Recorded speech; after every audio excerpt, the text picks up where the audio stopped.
Welcome to the 700 Club. They used to call it the nuclear option. And yesterday, the Democrats let go with thermonuclear power. You know, they have been losing out on Obamacare, but they said, all right, we're going to jam through his appointments. We're going to put through 3 more judges on the D.C. Circuit Court of Appeals. We're going to have environmental crazies at every job we can get, and you can't stop us because we're in the majority. Well, that may prove to be a long-term disaster for them. Long majority now, but you don't know. Democrats changed the rules of the Senate to give them more power, but Republicans warn they'll be able to use those same rules against the Democrats in the future. Charlene Israel has the story. It's a major change in the way the Senate operates. On Thursday, the Senate voted to weaken the rules on filibusters of judicial and executive nominations. Republicans say Democrats have overturned nearly 200 years of legislative restraint. Most important and most dangerous restructuring of Senate rules since Thomas Jefferson wrote them. They call it a power grab and warn it could result in the passage of controversial legislation in the future. President Obama welcomed the change. I'm a former senator. So is my vice president. We both value any Senate's duty to advise and consent. It's important, and we take that very seriously. But a few now refuse to treat that duty of advise and consent with the respect that it deserves. It's no longer used in a responsible way to govern. It's rather used as a reckless and relentless tool to grind all business to a halt. But in 2005, then Senator Obama argued against changing the filibuster rule. The American people want less partisanship in this town, but everyone in this chamber knows that if the majority chooses to end the filibuster, if they choose to change the rules and put an end to democratic debate, then the fighting and the bitterness and the gridlock will only get worse. Democrats wasted no time putting the rule change into effect, moving forward on a judicial nominee who was blocked for almost 6 months. Some warn that Senate Democrats could come to regret this move in the future when Republicans are in control. There will be another Republican president at some point, and that Republican president will have the same kind of discretion now that President Obama has to nominate judges. It also could be a serious blow to bipartisanship, making it even more difficult for both parties to work together in Washington. Charlene Israel, CBN News. Editorial today said that the Republicans, the next time around, if they have a Republican president, they can line up clones of Clarence Thomas and just put one of them right after the other on the Supreme Court forever and ever. It might happen, something. But, you know, Eric Estrada, we fought for Eric, but the Democrats filibustered him. And we wanted John Bolton as the UN envoy, and the Democrats filibustered him. They didn't want him. And very, very competent people, one after the other, were shot down by the Democrats in, you know, this filibuster thing. Well, so we'll see. And but anyhow, the nation is honoring the 50th anniversary of the tragic assassination of President Kennedy. And both sides of the political aisle are asking the question, was Kennedy a liberal or a conservative? John Jessup has that story from Washington. That's right, Pat. Both liberals and conservatives are claiming that President Kennedy's political views represented their own. Conservatives point to Kennedy's strong anti-communism stance and his support for tax cuts. They say in those respects he was not a predecessor to today's liberals, but to President Reagan. But some on the left reject that, saying Kennedy at times called himself a liberal and believed in some government action to help the economy and people. Conservatives say Kennedy did some of those things, but many of his specific views, like tax cuts to get the economy growing, were more in line with today's conservatives than liberals. And Christians worldwide are remembering a beloved author and defender of the faith, C.S. Lewis, who also died 50 years ago today. Lewis wrote passionately about Christian topics, including famous books such as Merely Christianity and his novels like the Narnia series and his science fiction trilogy. Holy Trinity Church in Oxford, England held a commemorative service for him last Sunday.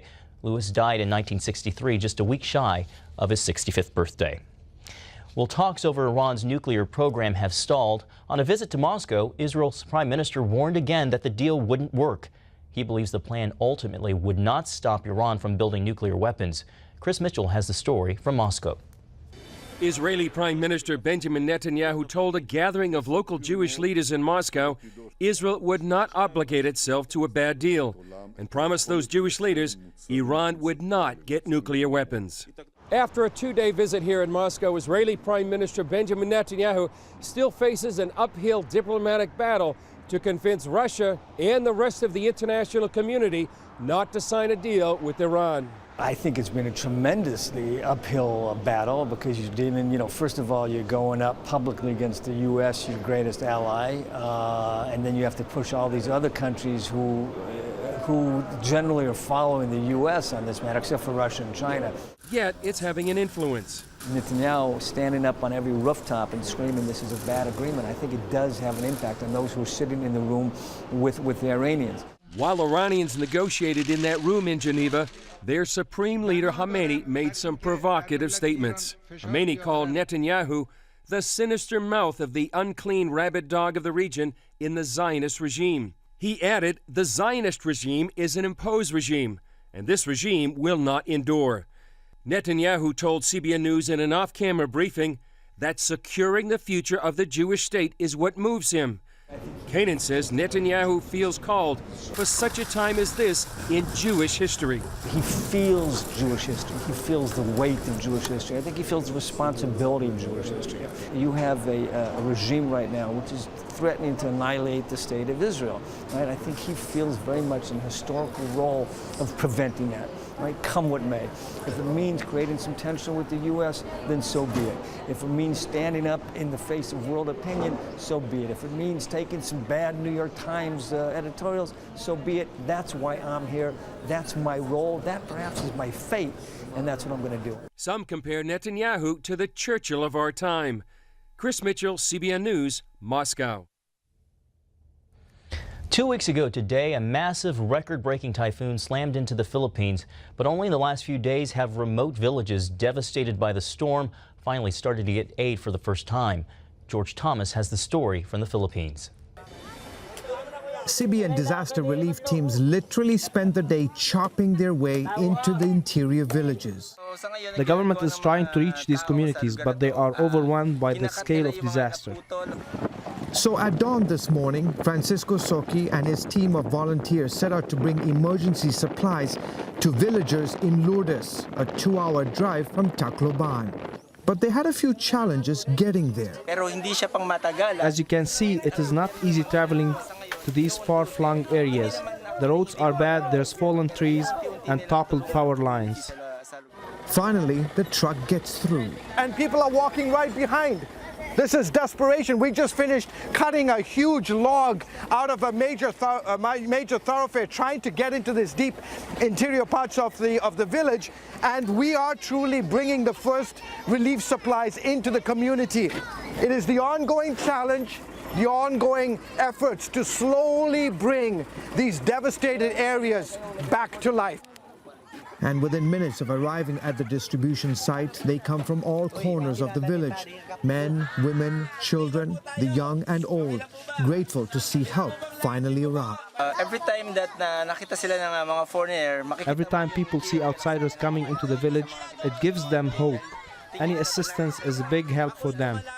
Before handing out the aid, Francisco takes a moment to speak a blessing over the village. I tell them that nothing is impossible with God. Whatever the circumstances, God will be always there for you.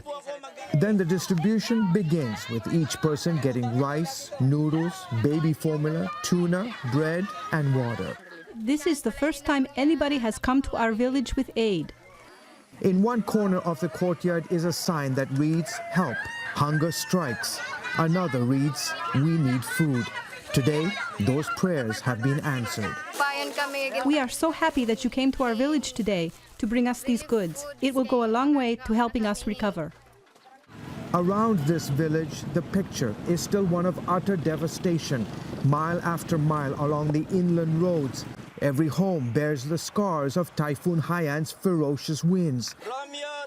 But for some 300 families who were helped in Lourdes, today was one small step for their community and a country facing the daunting task of rebuilding homes and shattered lives. George Thomas, CBN News, Lourdes, Philippines. Pat, Filipinos are resilient people, but they desperately need help. What can people do?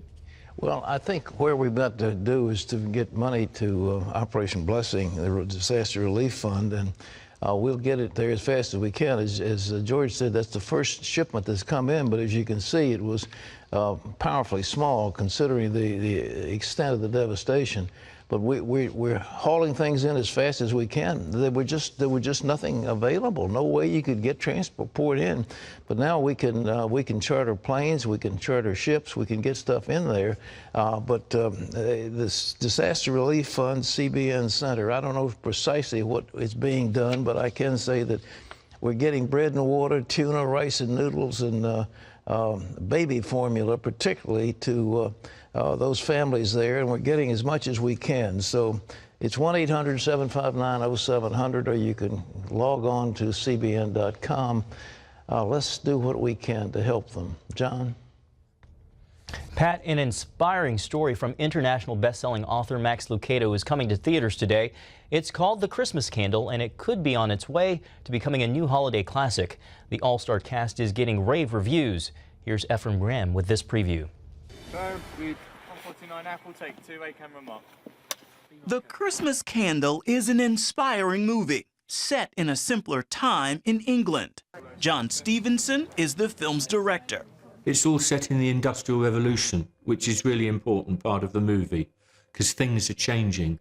You know, the old ways are giving way to the new. Stevenson guides an all-star cast in the heartwarming story based on Max Lucado's 2006 novel. My character Emily lives in a village, a very religious village, and they kind of have their hopes all wrapped up in this Christmas candle, this miracle candle, and she doesn't believe in any of it. Samantha Barks, best known for her work in Les Miserables, plays opposite Hans Matheson from Clash of the Titans and Sherlock Holmes fame. Make some new tradition. And he's a man with very mistaken ideas. This is due to the fact that he lost his wife and his child, and there's a sort of hidden anger in him towards God, and he has this unanswered question that God never answered his prayers. Matheson plays a minister called to lead a church in a tiny village. This reverend has a secret. He no longer believes in miracles, and he's thrust into a town of miracle-believing folks. And that's kind of the backdrop by which the story plays. Tom Newman is the film's producer.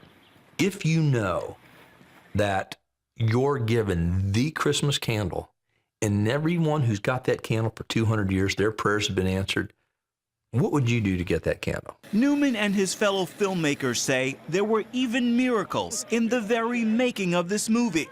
They include landing singing sensation Susan Boyle for her big screen debut. Like a candle's flame, hope will lead us there. In a role that was actually written with her in mind. It's a story that inspires me in that you never give up on your dreams. And you never stop believing in miracles. Because what happened to me was pretty miraculous. I always believe in miracles. And believing. Forgive my ignorance, but what is this Christmas candle? The Christmas candle's no different than old wives' tales or your Bible stories. Is the message filmmakers want audiences to receive. We're not in this alone, and that we can be better for one another. And when we are in need, we believe that God is there to help us as well. Ephraim Graham, CBN News. Pat, looks like a great family-friendly movie with a great message. Yeah, I didn't know that Max Lucado had written something that was being made into a movie. He is so talented. Well, a great time of the year because people are looking for things like this to do as families. Yeah, so. well, I'm the Christmas Candle. It looks like a wonderful movie, and it's got the same feeling of some of the Dickens stuff. Yes. You know, it's good. All right. That is good. Evangelist Billy Graham is back home after a 2-day stay in the hospital. He had checked in for observation and lung tests. Doctors are pleased with the results of Graham's evaluation. They say he was alert and in good spirits during his stay. This is his second hospital stay in 1 month due to respiratory congestion. Graham has been hospitalized several times in the past few years. Operation Blessing is helping Midwest residents recover and rebuild their lives after a series of massive storms and tornadoes that hit on Sunday. OB teams are partnering with local churches to help clean up debris and deliver much-needed supplies to survivors. Operation Blessing is also providing spiritual and emotional support through prayer and outreach. OB is also working with volunteers in the Washington, Illinois area to help with the recovery efforts there. You can find out more about Operation Blessing by going to their website, ob.org.